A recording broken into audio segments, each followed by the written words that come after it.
L'Église ne va pas se taire pendant les élections.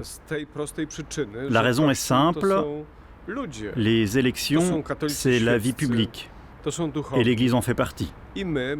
C'est donc notre devoir de participer en tant que Polonais à la vie politique. Avec 90% de catholiques, des églises à tous les coins de rue et un clergé omniprésent, la Pologne pourrait presque passer pour un Vatican géant. Et de fait, depuis la chute du communisme et grâce à l'influence de Jean-Paul II, l'Église est devenue en 20 ans une force politique et morale incontournable en Pologne. Mais surprise et nouveauté, clergé et bigot sont aujourd'hui de plus en plus contestés.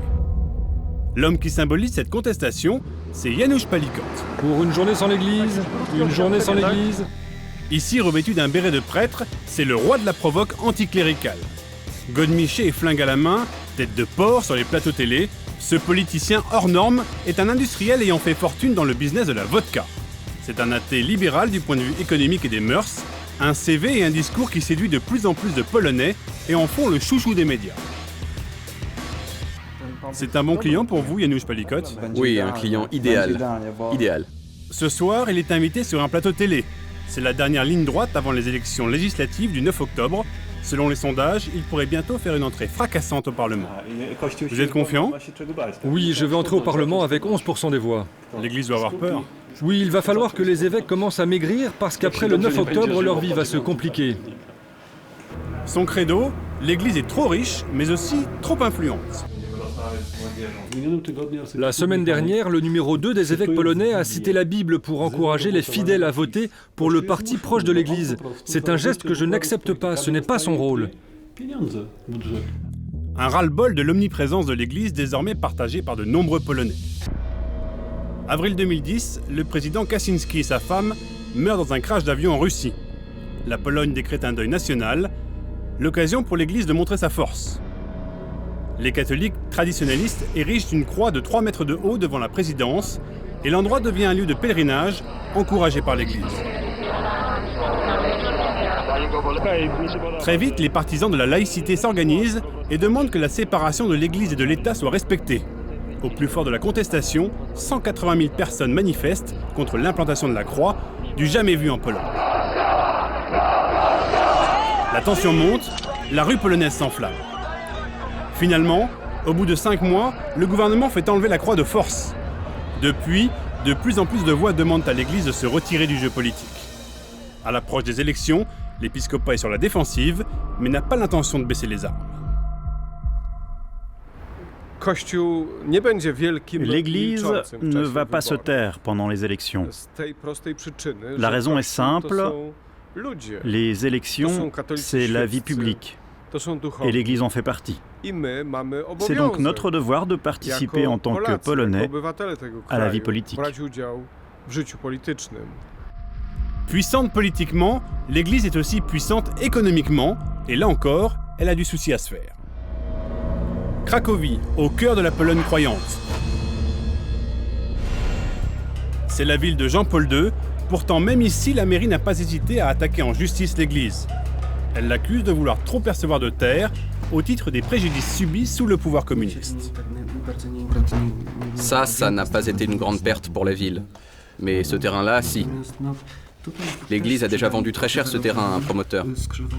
Andrzej Oklejak et son adjoint sont responsables des affaires juridiques à la mairie. Leur rôle, contester certaines des décisions prises par la commission pour les réparations. Il y a eu beaucoup de cas où les demandes de l'Église étaient légitimes.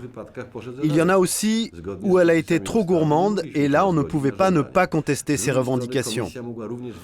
En plus, la commission décide à huis clos des restitutions faites à l'Église alors que ce sont les biens de la commune et ce sans possibilité de faire appel. C'est pour ça qu'on a porté plainte au tribunal constitutionnel. Impensable il y a encore quelques années, aujourd'hui de nombreuses communes contestent devant les tribunaux l'attribution à l'Église de centaines de terrains.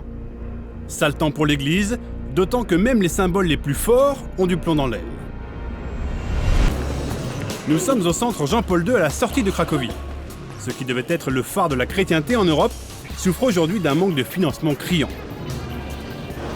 Là, vous avez une relique de Jean-Paul II, c'est son sang dans la fiole.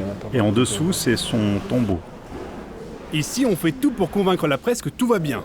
Mais la réalité est moins rose. Même s'il s'agit d'un lieu de culte à la mémoire de l'icône locale, les Polonais ne s'enthousiasment plus pour le projet. Conséquence, le centre commencé en 2008 a déjà pris plusieurs années de retard.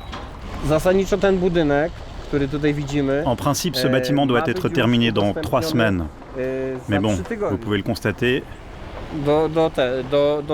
c'est ce qui est prévu en théorie. Mais les projets sont repoussés en permanence. Et le centre Jean-Paul II n'est pas une exception. À Varsovie, un autre chantier démesuré, Notre-Dame de la Providence, est lui aujourd'hui carrément à l'arrêt, faute de dons là encore. Car l'église n'est plus le seul horizon des Polonais. Avec plus de 4% de croissance économique par an, une jeunesse dynamique et une ouverture sur le monde grandissante, la société polonaise change très rapidement. L'église, elle, a du mal à s'adapter. Privilèges contestés, influence politique critiquée, même l'école, le dernier bastion de l'église, commence à se fissurer. Lycée 63 à Varsovie. Ici, comme dans toutes les écoles publiques polonaises, les cours de catéchisme sont obligatoires, 2 heures par semaine, et comptent dans la moyenne générale. Au nom du Père, du Fils et du Saint-Esprit. Aujourd'hui, le prêtre essaye d'intéresser ses élèves de terminale à grand renfort de superproductions américaines.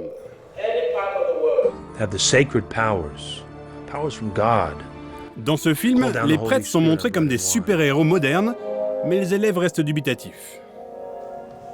Alors, vous en avez pensé quoi? Bien, mais